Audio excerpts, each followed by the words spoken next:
ସେମାନେ ବିଜେଡ଼ି କର୍ମୀ ନୁହଁ, ବିଜେପି କର୍ମୀ। ତାଙ୍କୁ ପଇସା ଦେଇ ଖାଲି ଟିଭିରେ ଦେଖାଇବା ପାଇଁ ନେଇଛନ୍ତି। ନବୀନ ପଟ୍ଟନାୟକ ଲୋକକୁ ଓଟାଏ କେହି ଯିବେନି।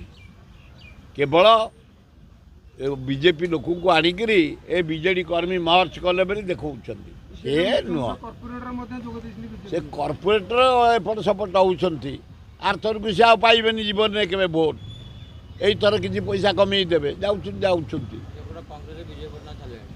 ବିଜୟ ପଟ୍ଟନାୟକ ଯିବାର କାରଣ ହେଉଛି ଆମେ ଟିକେ ଭୁଲ ରହୁଛି ଆମ କଂଗ୍ରେସ ଜାଗାରେ।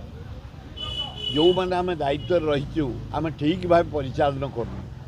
କାହିଁ କରୁନୁ ନା, ପ୍ରଥମ ହେଉଛି ମୁଁ ଦୁଃଖିତ, ମୁଁ କଂଗ୍ରେସ ମ୍ୟାନ୍, ମୁଁ କଂଗ୍ରେସରେ ଅଛି, କଂଗ୍ରେସର ଭଲ ମନ୍ଦରେ ଅଛି।